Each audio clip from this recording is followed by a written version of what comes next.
The billionaire found his maid celebrating her baby's first birthday in secret. What he did next. Please, Mr. Ashford, I'm begging you, don't fire me. I'll work double shifts. I'll do anything. Elena's trembling voice echoed through the marble hallway of the Ashford mansion, but the words that would change both their lives forever hadn't been spoken yet. Not until Alexander Ashford, the cold-hearted tech billionaire worth $4.2 billion, pushed open the door to the servants' quarters that Friday evening and froze. The scene before him defied everything he thought he knew about his quiet, unassuming housekeeper. Soft golden light from cheap battery-operated candles flickered across the tiny room. A small cake, clearly homemade and lopsided, sat on an upturned cardboard box covered with a clean dish towel. Pink and blue balloons, the kind you could buy for $1, bobbed against the low ceiling. And there, in the center of it all, was Elena Martinez, 26 years old, singing Happy Birthday in Spanish to a baby girl with enormous brown eyes and the sweetest giggle Alexander had ever heard. Elena's voice died mid-song when she saw him standing in the doorway. The baby, couldn't have been more than a year old, clapped her tiny hands together, oblivious to the terror that had frozen her mother's face. The child wore what appeared to be a handmade dress, sewn from fabric that Alexander vaguely recognized as curtains that had gone missing from one of the guest rooms 3 months ago. Mr. Ashford. Elena's face drained of all color. She instinctively pulled the baby closer to her chest. I can explain. But Alexander said nothing. He simply stood there, his 6'3" frame filling the doorway, his steel-gray eyes moving from the celebration to Elena's face and back again. In his hand, he still held the documents he'd come to discuss, something trivial about tomorrow's dinner party that now seemed utterly meaningless. How long? His voice came out rougher than he intended.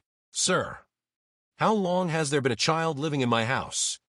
Elena's eyes filled with tears. 11 months, sir. Please, I know I should have told you, but I had nowhere else to go. After my husband died, and I lost our apartment, I had no family, no one to help with Sophia. The women's shelter was full, and her voice cracked. I couldn't let them take her away from me. I couldn't. Alexander's jaw tightened. For 3 years, Elena Martinez had worked in his home. She cleaned 23 rooms, managed his household staff of 5, and somehow kept his chaotic life running smoothly while he built his empire. She was invisible, efficient, perfect.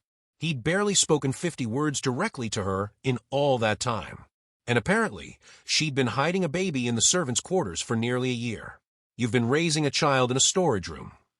It wasn't a question. The room was empty, sir. I haven't taken anything that wasn't mine. I buy all of Sophia's things with my salary. I nurse her on my breaks. She's very quiet. You've never heard her cry because I've been so careful. Stop. Alexander held up a hand, and Elena immediately fell silent, clutching Sophia tighter. The baby started to fuss, sensing her mother's fear. Alexander had built his fortune on reading people, on seeing what others missed, on making decisions in split seconds that would make or break companies. He'd been called ruthless, cold, calculating. Forbes had once described him as the man who could fire 1,000 employees before breakfast without losing his appetite. But standing in that cramped room, watching a mother's desperate love literally trembling before him, something shifted in his chest. Something he hadn't felt since before his own mother died when he was 12, leaving him with a father who viewed emotions as weakness. The dinner party tomorrow, he said finally. You'll need help. The baby, Sophia, she'll need someone to watch her. Elena blinked, confused. Sir, I don't understand. You can't work a 12-hour event with an infant in a storage room, Miss Martinez. It's impractical. He pulled out his phone, already typing. My assistant will arrange for a qualified nanny to be here at 6 a.m. The baby will be properly cared for in one of the guest suites during the party. You're not firing me? Alexander looked at her properly for the first time since entering the room. Really looked. He saw the dark circles under her eyes that spoke of countless sleepless nights. The way her uniform hung loose on her frame, she'd been skipping meals, he realized, probably to afford baby supplies. The calluses on her hands from scrubbing his floors while carrying the weight of her secret. She was 26 years old and looked 40. No, Miss Martinez. I'm not firing you. He turned to leave, then paused. But we will be having a conversation about your living arrangements. This room is unacceptable for a child. As he walked away, he heard Elena's sob of relief, followed by her whispered prayers in Spanish. Little Sophia giggled again, that pure sound of innocent joy. Alexander made it to his study before he had to sit down. His hands were shaking. When was the last time his hands had shaken? He poured himself 3 fingers of scotch and stared at the amber liquid. For the first time in 15 years, since his father had disowned him for wanting to build technology instead of managing the family's oil fortune, Alexander Ashford felt something crack in the ice around his heart. He didn't know it yet, but finding Elena and Sophia celebrating that secret birthday party would become the most important moment of his life. Because some discoveries don't just change your evening plans, they change everything you thought you knew about what really matters. And upstairs, in that tiny room with the homemade cake and dollar store balloons, a struggling mother held her daughter close and wondered if miracles might actually exist after all. Tomorrow's conversation was going to change both their lives in ways neither could possibly imagine. But tonight, Alexander had calls to make and arrangements to set in motion. Because if there was one thing he'd learned building a billion-dollar empire, it was this: when you discover something valuable that's been hiding in plain sight, you don't let it slip away. You protect it. Alexander hadn't slept. At 4:47 a.m., he stood in his private gym, pounding out his frustration on the punching bag with mechanical precision. Sweat dripped down his face, but his mind was elsewhere, trapped in that cramped servant's room, replaying the scene over and over. 11 months. The punching bag swung wildly as he delivered a brutal combination. 11 months of a child living under his roof, while he'd walked past that door hundreds of times, completely oblivious. What kind of man didn't notice something like that? The same kind of man who spent 18 hours a day building an empire and couldn't remember the last time he'd had a genuine conversation with another human being, apparently. His phone buzzed. Margaret, his executive assistant, responding to the 2 a.m. text he'd sent her. Nanny secured. Arrives 5:45 a.m. Also arranged, pediatrician house call at 10 a.m., child safety inspection team at 11 a.m., and I've compiled a list of family housing options as requested. Sir, are you feeling well? Alexander almost smiled.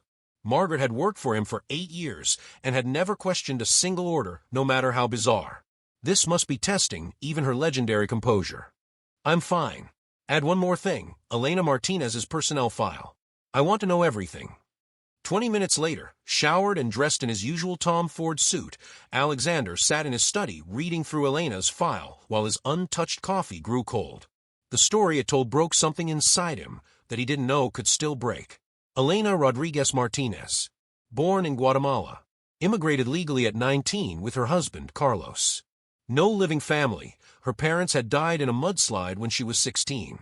Carlos had been a construction worker. They'd lived modestly in a 1-bedroom apartment in Queens. Then, 3 months into Elena's pregnancy, Carlos fell from scaffolding on a midtown construction site. The company had fought the insurance claim.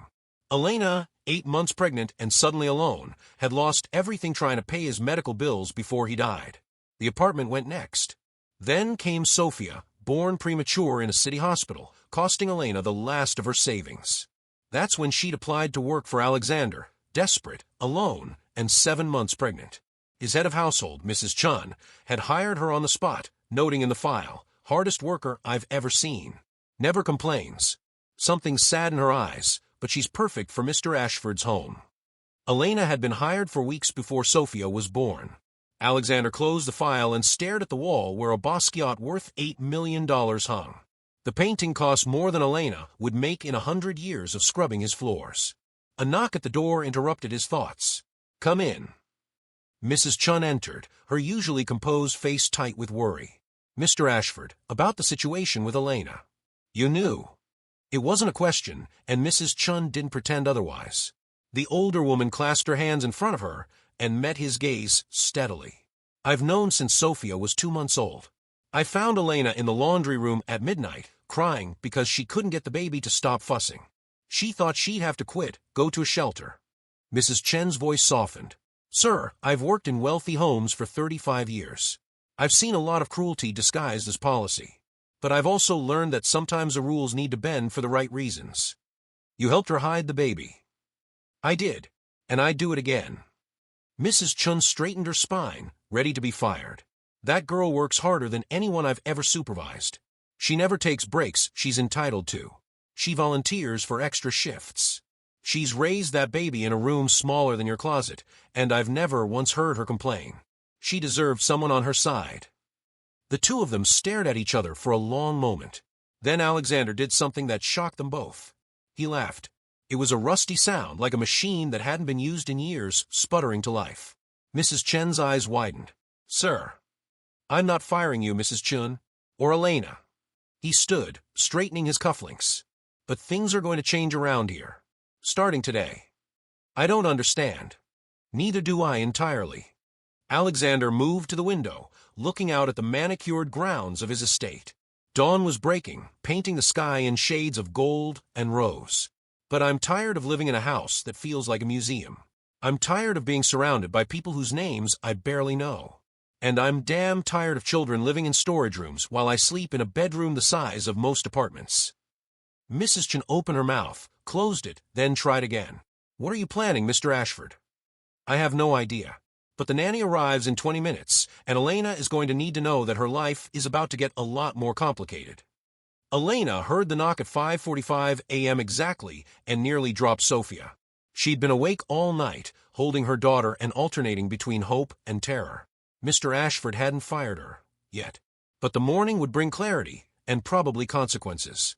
She'd broken his trust, hidden something enormous. Men like Alexander, Ashford didn't forgive that.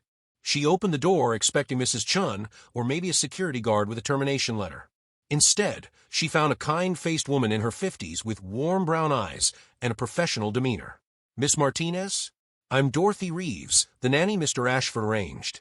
I'm here to help care for Sophia during today's event.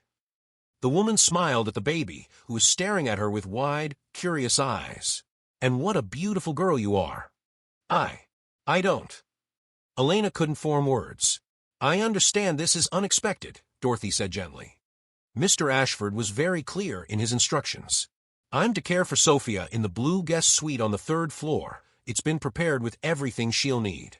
And he'd like to see you in his study at 6:15 before the party preparations begin. Elena's stomach dropped. He wants to see me. Yes, dear. But I don't think you need to worry. Dorothy's eyes crinkled kindly. In my 40 years as a nanny, I've learned to read employers. Mr. Ashford's instructions weren't those of an angry man. They were thorough, concerned, and he asked me 3 times if I was experienced with children who might be anxious around strangers. Sophia chose that moment to reach for Dorothy, her little hands opening and closing.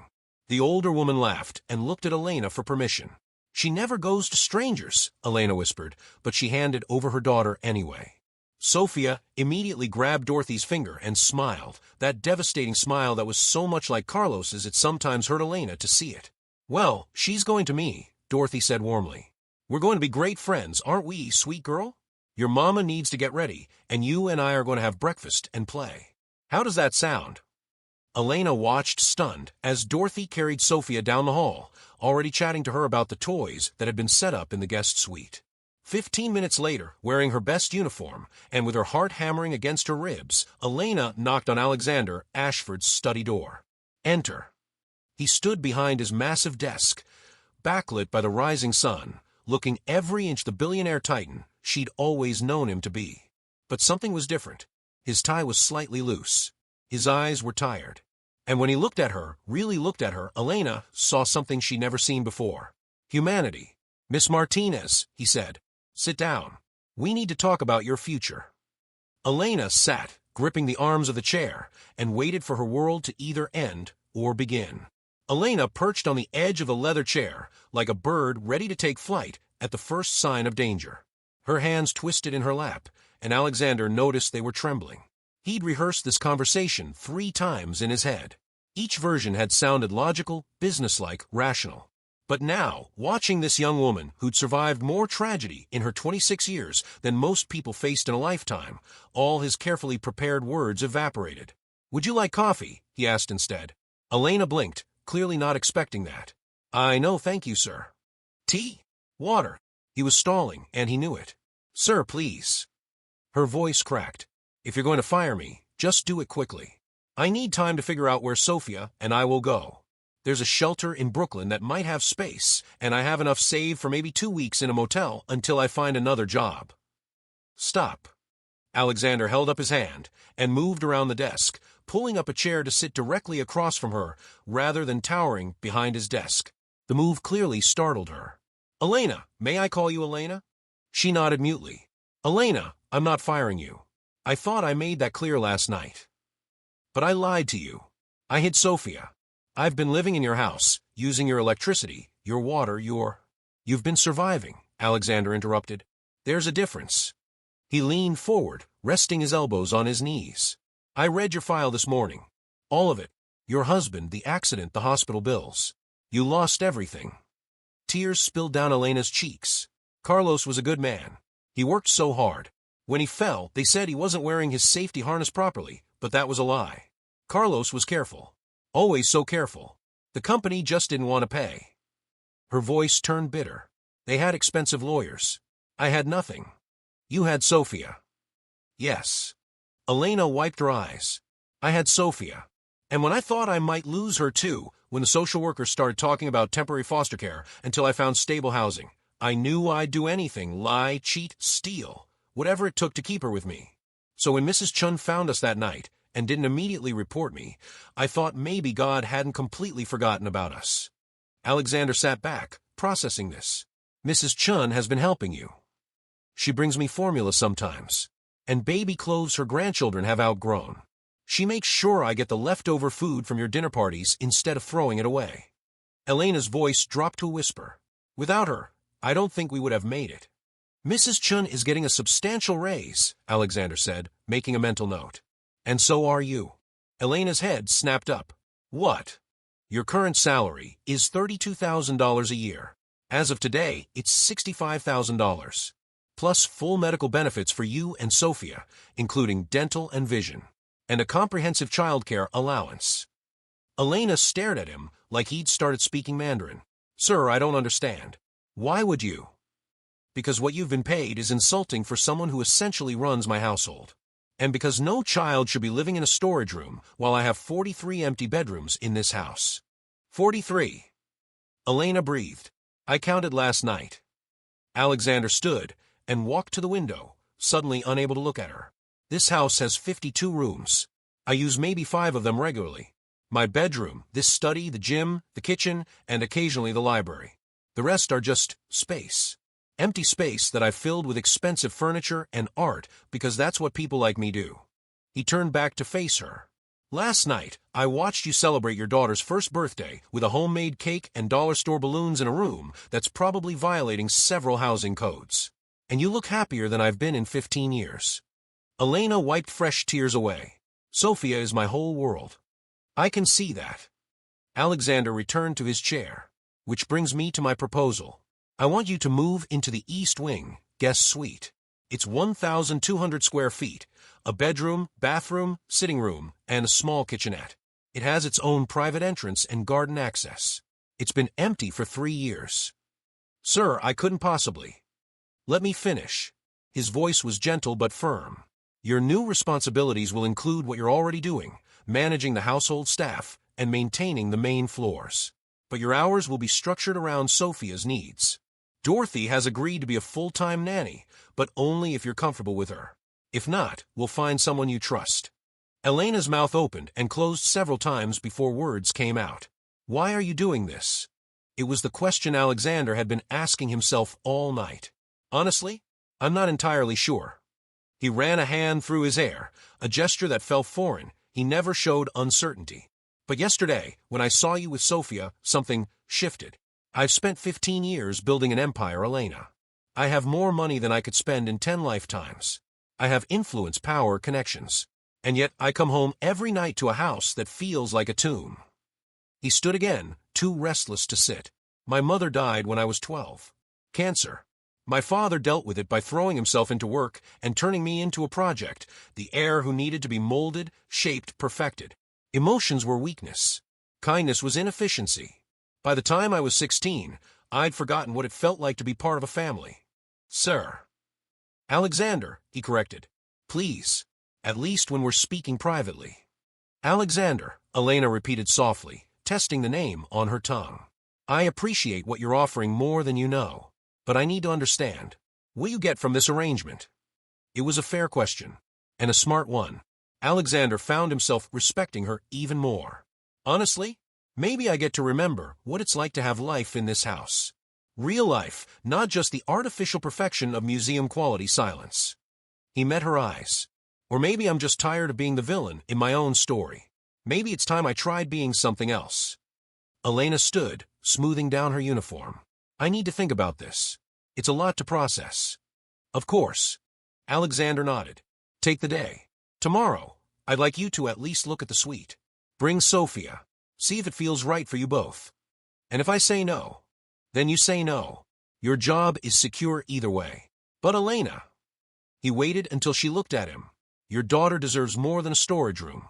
And you deserve more than living in constant fear of being discovered. Let me help. Not because I'm some benevolent billionaire, I'm not. But because it's the right thing to do. And because, apparently, I'm capable of learning that lesson. Better late than never. Elena walked to the door, then paused with her hand on the handle. My Carlos used to say that angels don't always have wings. Sometimes they just have the courage to do the right thing when everyone else looks away. She turned back, tears streaming down her face. Thank you for not looking away. Then she was gone, leaving Alexander alone in his study with the morning sun streaming through the windows and the strange, unfamiliar feeling that maybe, just maybe, he'd finally done something that actually mattered. Outside, he could hear the party staff beginning to arrive. Tonight, he'd host 50 of the wealthiest people in New York, serving them champagne that cost more per bottle than Elena's monthly salary used to be. But for the first time in years, Alexander Ashford felt like he might actually be earning his place in the world. By 7 p.m., the Ashford mansion had transformed into a glittering showcase of wealth and power. Crystal chandeliers blazed overhead, a string quartet played Vivaldi in the corner, and New York's elite mingled in their designer gowns and bespoke suits, sipping Dom Perignon and pretending to care about Alexander's latest philanthropic venture, a technology initiative for underprivileged schools that he'd announced purely for tax purposes. Alexander hated every minute of it. He stood near the grand staircase, nodding at appropriate intervals while Senator Mitchell droned on about policy reform, but his mind was 3 floors above where Dorothy was caring for Sophia in the guest suite. Elena was working the party, of course, coordinating the catering staff, ensuring every detail was perfect, invisible as always. Except now, Alexander couldn't stop seeing her. She moved through the crowd like a ghost, anticipating needs before they arose, solving problems before they became visible. A spilled drink was cleaned instantly. A vegetarian guest received a specially prepared plate without having to ask. The temperamental chef was calmed with a few quiet words in Spanish before he could storm out. Alexander, darling, you look positively distracted. He turned to find Victoria Sterling, heiress to a hotel empire and his on-again, off-again companion for the past year. She looked stunning in a red Valentino gown that probably cost more than Elena's car. They'd never defined their relationship. Alexander didn't do relationships, but Victoria had made it clear she was angling to become Mrs. Ashford. Just ensuring everything runs smoothly, he said, accepting the champagne she handed him. It always does. Your staff is impeccable. She leaned closer, her perfume expensive and cloying. Though I did hear the most interesting rumor from your head of household earlier. Alexander's grip tightened on his glass. Oh, something about you making special arrangements for one of your maids. The pretty young one, Elena, is it? Victoria's smile didn't reach her eyes. Mrs. Chen mentioned you're moving her into the East Wing suite. How generous. The words dripped with insinuation. Alexander felt his jaw clench. Miss Martinez is a valued employee receiving employee housing. Hardly scandalous, Victoria. Of course not. Her laugh was like ice cracking. Though people might wonder why a billionaire is suddenly so interested in his housekeeper's living arrangements. You know how society talks. Before Alexander could respond, a commotion erupted near the kitchen entrance. Raised voices, then a crash. The string quartet stumbled to a halt as all heads turned. Alexander moved through the crowd with Victoria trailing behind. In the hallway leading to the kitchen, he found James Crawford, a hedge fund manager notorious for his entitled behavior, gripping Elena's arm while she tried to pull away. A silver tray lay overturned on the floor, hors d'oeuvres scattered across the Persian runner. I said I wanted the one with caviar, not this garbage, Crawford snarled, his face flushed with alcohol. Are you stupid? Do you not understand English? Sir, please let go of me, Elena said firmly, though Alexander could see fear in her eyes. I'll get you what you want, but you need to release my arm. I'll release it when I'm damn well ready. Maybe if you people learn to do your jobs properly. Mr. Crawford. Alexander's voice cut through the hallway like a blade. I turned to him. "Remove your hand from my employee. Now." Crawford blinked, seeming to register Alexander's presence for the first time. "Oh, Alex. I was just explaining to your girl here that the service tonight has been subpar." I said remove your hand. Something in Alexander's tone made Crawford drop Elena's arm immediately. She stumbled back, rubbing the red marks his fingers had left on her skin. "Look, I didn't mean anything by it," Crawford blustered. "She just wasn't listening. You put your hands on a member of my staff in my home." Alexander's voice was deadly quiet. The hallway had filled with curious guests, including Victoria, who watched with calculating eyes. "Get out." "What?" "Alexander, come on, we've known each other for years. We've done business for years. That doesn't make us friends." Alexander pulled out his phone. "You have two options. Walk out now, or I call security, and you're escorted out. Either way, you're never welcome in this house again. And I'll be making some calls tomorrow about your behavior tonight. I'm sure your investors will be fascinated to hear how you treat service workers." Crawford's face went from red to purple. "You're going to ruin me over some maid." "No," Alexander said coldly. "I'm going to ruin you because you're a bully and a drunk who thinks money gives you permission to put your hands on people. The fact that you did it to someone under my protection just makes it personal. Now get out." For a moment, Crawford looked like he might argue. Then he saw something in Alexander's face that made him think better of it. He stormed toward the entrance, shoving past the silent guests. The silence that followed was deafening. Alexander turned to Elena, who looked stricken. "Are you all right?" "I'm fine, sir. I'm so sorry I should have." "You have nothing to apologize for." He said it loudly enough for everyone to hear. "Mrs. Chun, please make sure Miss Martinez gets checked by a doctor. If there's any bruising." "Really, I'm fine," Elena protested. The party can wait." Alexander turned to address his guests, who were watching with undisguised fascination. "Ladies and gentlemen, I apologize for the disruption. Please return to the salon. We'll resume shortly." As the crowd reluctantly dispersed, whispering among themselves, Victoria remained. Her expression was unreadable. "That was quite the show, Alexander." "That was justice, Victoria." "Was it?" She studied him like he was a stranger. Or was it something else? "Because the Alexander Ashford I know doesn't risk a business relationship over a servant." "Then maybe you don't know me as well as you think." Victoria's laugh was brittle. "Oh, I'm starting to see that. Tell me, does your little maid know about your reputation? Does she know that you've never maintained a relationship longer than 6 months? That commitment makes you physically ill? That you inherited your father's ice-cold heart?" "Victoria." "No, let me finish." She stepped closer. "I've spent a year waiting for you to see me as more than a convenient companion. A year of being paraded at events, of warming your bed when you felt like having company, of hoping you'd eventually want something real. And now I watch you defend a housekeeper with more passion than you've ever shown me, and I finally understand." "Understand what?" "That you're not incapable of caring, Alexander. You just never cared about me." She set down her champagne glass with a sharp click. "I hope she's worth it. Because after tonight, everyone in this room is going to have theories about why billionaire Alexander Ashford just destroyed a business relationship over his pretty young housekeeper. Your reputation as the cold, calculating robot just cracked, darling. People are going to wonder what else you're hiding." Victoria swept away, leaving Alexander alone in the hallway. Through the kitchen door, he could hear Mrs. Chun fussing over Elena, who kept insisting she was fine. Alexander looked at his hands. They were shaking again. In the space of 24 hours, he'd upended everything. His carefully constructed walls were crumbling. And the terrifying part? He didn't want to rebuild them. Upstairs, 3 floors above the chaos, Sophia was probably sleeping peacefully, unaware that her existence had just catalyzed something Alexander didn't fully understand yet. But he was beginning to suspect it might be the most important thing that had ever happened to him, even if it cost him everything he'd built. 3 weeks later, Elena stood in the East Wing suite watching Sophia toddle across the plush carpet, squealing with delight as she chased a toy butterfly that lit up and played music. The suite had become their sanctuary, warm, safe, filled with light. Dorothy had become like a grandmother to Sophia, and Elena's new salary meant she could finally breathe without calculating every penny. It should have been perfect. But Elena couldn't shake the weight of the whispers that followed her through the mansion now.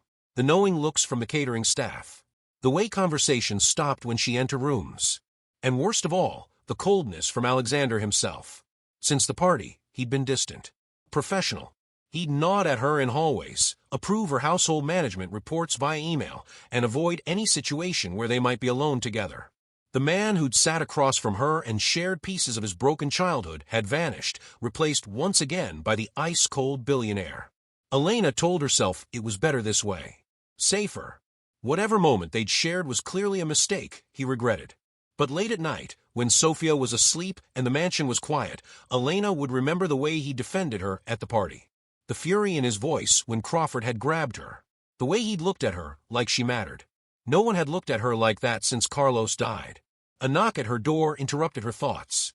Mrs. Chen entered, her face grave. "Elena, dear, we need to talk." Elena's stomach dropped.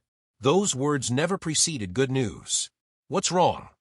Mrs. Chen sat down heavily, suddenly looking every one of her 62 years. "There's been talk. In the staff. And apparently beyond."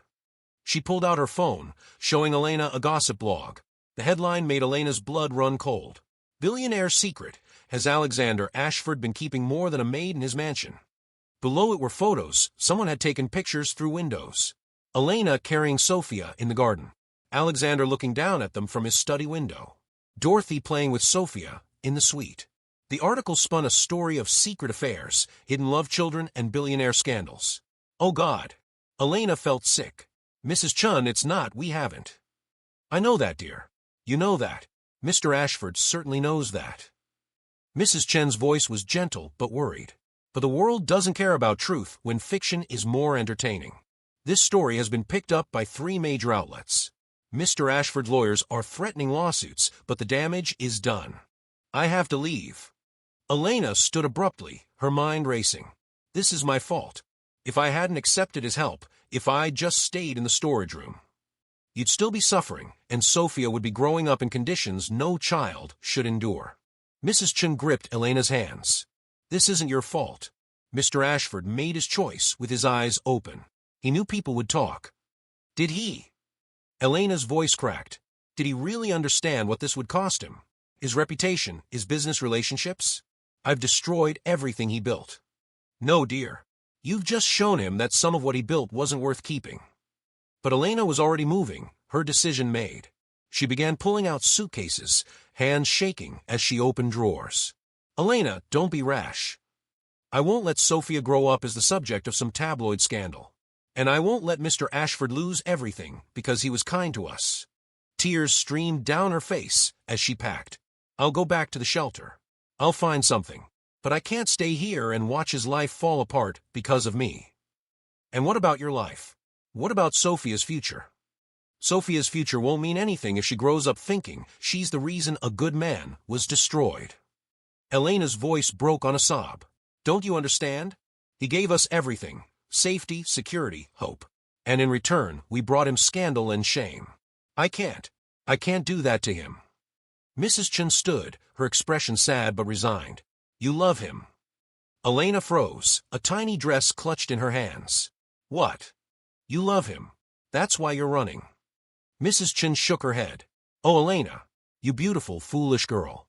You think you're protecting him, but you're breaking both your hearts." I can't." Elena couldn't form words. Because the truth was suddenly, terrifyingly clear.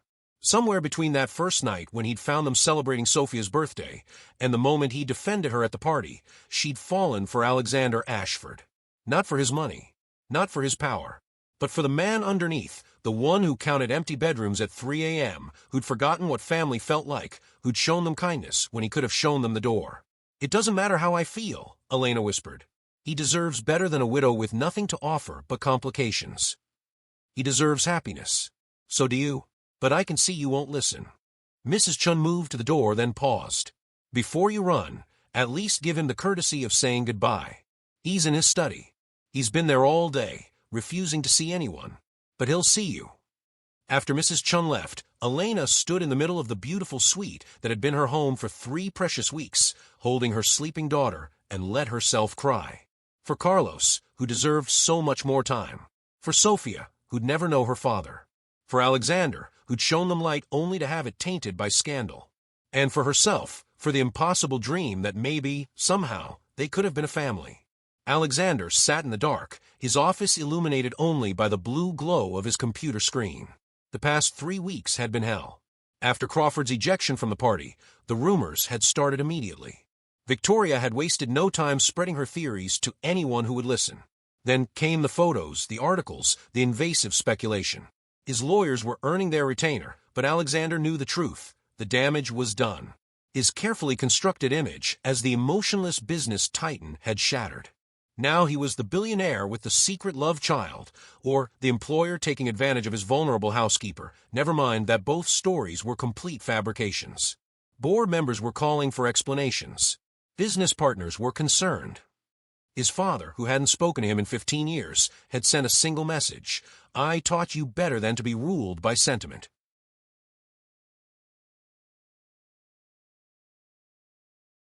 Alexander had deleted it without responding. The worst part wasn't the scandal. It was the way Elena had started avoiding him. She'd pull Sophia close when they passed in hallways, as if protecting her daughter from contamination. She'd stopped attending the morning household meetings, sending reports by email instead. She'd built walls higher than his own had ever been. And Alexander, who'd built an empire on decisive action, found himself paralyzed. Because what could he say? That he missed seeing her smile at Sophia over breakfast? That the mansion felt emptier now than it had before he knew they existed? That somewhere in the past 3 weeks, he'd started imagining futures that involved tiny birthday parties and lopsided homemade cakes? He'd be lying if he said it. And he'd be telling the truth if he said it. And he had no idea, which terrified him more. A knock at the door. "Go away, Mrs. Chun." "It's not Mrs. Chun." Elena's voice froze him. Alexander turned to find her in the doorway, still in her uniform, her eyes red from crying. "Elena, I came to say goodbye." Her voice was steady despite the tears on her cheeks. "I'm leaving. Tonight. It's better this way. For everyone." And just like that, Alexander's paralysis shattered. "No, Mr. Ashford." "No," he repeated, standing. "You're not leaving. I won't let you. You don't have a choice." "I have every choice." His voice cracked with an emotion he'd spent 15 years suppressing. "And I choose you." The words hung in the air between them, impossible to take back. Elena stared at him, her eyes wide with shock. "What did you just say?" "I choose you." Alexander heard the words leave his mouth and felt the ground shift beneath him. 15 years of emotional armor gone in 3 words. Elena stood frozen in the doorway, and he could see the exact moment she started to rebuild her own walls. "Mr. Ashford, you're not thinking clearly. The scandal, the pressure." "Stop calling me Mr. Ashford." He crossed the room in 3 strides, stopping just short of touching her. "My name is Alexander, and I've never been thinking more clearly in my entire life." "You don't mean that. You're just..." "What? Confused? Impulsive?" A bitter laugh escaped him. "Elena, I've built a $4 billion company through calculated decisions. I don't do impulsive, but I also don't lie. Not to others and not to myself. Not anymore." Elena shook her head, backing toward the door. "This is because of the scandal. You feel guilty, responsible. But it's not your fault, and you don't owe me." "I'm not doing this out of guilt." The words burst out of him, louder than he intended. He forced himself to lower his voice. "I'm doing this because for 3 weeks I've been walking through this house trying to convince myself that you're just my employee. That Sophia's laughter doesn't make me feel things I haven't felt since my mother died. That I don't look for excuses to walk past the East Wing just to hear you singing to her in Spanish." Alexander, his name on her lips finally, made something in his chest crack wider. "I'm doing this because yesterday I had a meeting with the board. They wanted me to resolve the situation," their words. "They suggested a generous severance package, a non-disclosure agreement, a clean break that would make this story disappear." He stepped closer, his voice rough with emotion. "And sitting in that conference room, surrounded by men in suits who've never sacrificed anything that mattered, I realized something. I don't want it to disappear. I don't want you to disappear." "You're not thinking about what this costs you," Elena said desperately. "Your reputation, your business." "My reputation?" Alexander laughed, the sound harsh. "My reputation is that I'm a cold, calculating machine who inherited his father's complete inability to feel human emotion. Do you know what they call me in Silicon Valley? The Ice King. In finance circles, I'm the Terminator in a Tom Ford suit. And for 15 years, I've worn those names like badges of honor because they meant I'd succeeded in becoming exactly what my father wanted: impervious, unshakable, alone. He ran his hand through his hair, destroying its perfect styling. But then, I found you celebrating your daughter's birthday with dollar store balloons and a homemade cake, and something broke in me. Or maybe something finally started to heal. I don't know. I just know that going back to the person I was before, I can't. I won't. Tears streamed down Elena's face. You say that now. But what about in 6 months? A year? When the novelty wears off and you're left with the reality of a widow with nothing and a baby who isn't yours? What happens when you wake up one day and realize you've tied yourself to someone who can never fit into your world? What if you're the only person who does fit into my world? Alexander's voice dropped to barely above a whisper. What if everything else was just noise and you and Sophia are the first real thing I've had in 15 years? Don't. Elena pressed her hands to her face. Don't say things like that unless you mean them. I've already lost one man I loved. I can't survive losing another. The words hung in the air between them. Elena's eyes went wide as she realized what she'd admitted. You love me. Alexander breathed. I didn't say that. You just did. He reached out slowly, giving her time to pull away, and gently took her hands from her face. Elena, look at me. She did, her brown eyes swimming with tears and terror, and something that looked dangerously like hope. I don't know what I'm doing, Alexander said, his thumbs tracing circles on her wrists. I've never done this before, the real thing, with actual emotions and stakes that matter. I'll probably mess it up spectacularly. I'm terrible at expressing feelings. I work too much. I'm not good with children. And I have no idea how to be part of a family. Then why? Because I want to learn. The words came from somewhere deep inside him, a place he'd buried when his mother died. I want to learn how to be the kind of man who comes home to your smile, who knows all Sophia's favorite songs, who doesn't live in a museum but in a home. I want to learn how to deserve you. Alexander. Elena's voice broke. I'm not some fairy tale princess. I'm a widow from Guatemala who cleans houses. I have a daughter who wakes up crying for her father. I have medical bills I'm still paying off. I have nothing to offer you but complications. You're offering me everything. He pulled her closer, their faces inches apart. You're offering me life, Elena. Real life. Messy and complicated and terrifying, but real. And I've spent 15 years in a perfectly controlled, emotionless existence that was slowly killing me. I'll take messy and real over perfect and empty any day. What about your father? Your reputation? The board? My father chose money over family 30 years ago. I'm not making the same mistake. Alexander's voice was steel. As for my reputation, let them talk. Let them call me whatever they want. I'd rather be known as the man who fell for his housekeeper than the Ice King who died alone. And the board? A smile tugged at Alexander's lips, the first genuine smile in weeks. I own 60% of the company. They can't fire me. And if they try to force the issue, I'll remind them that being a heartless bastard was never actually a job requirement, despite what they might think. Elena laughed through her tears. You're insane. Probably. He raised one hand to cup her face, his thumb gently wiping away her tears. But I'm also completely, terrifyingly serious. I want this, Elena. I want you. I want Sophia's laughter in these empty halls. I want to teach her to ride a bike and scare away her future boyfriends and embarrass her at her college graduation. I want family dinners and birthday parties and all the messy, beautiful chaos that comes with actually living instead of just existing. I'm scared, Elena whispered. So am I. Alexander rested his forehead against hers. I'm absolutely terrified. But I'm more scared of letting you walk out that door and spending the rest of my life wondering what if. What about Sophia? She's not. Carlos was. Carlos was her father, and nothing will ever change that, Alexander said firmly. But maybe there's room in her life for someone else who loves her. Not to replace him, but to stand beside his memory and help you raise the incredible little girl he gave you. Elena pulled back to look at him, really look at him. You mean that? About Sophia? I mean all of it. Alexander held her gaze. I know I'm asking for a lot. I know you need time. I know this is fast and crazy and completely against every logical thought process I've ever had. But logic got me an empire and an empty mansion. Maybe it's time I tried something different. Like what? Like faith. Like hope. He smiled softly. Like love, if you'll teach me how. Elena stood in his arms, torn between fear and longing, between the safe choice and the terrifying one. Upstairs, Sophia was sleeping peacefully, unaware that her mother was deciding both their futures. If we do this, Elena said slowly, if we even try this, it has to be real. No half measures. No keeping me and Sophia separate from her life. I won't be your secret.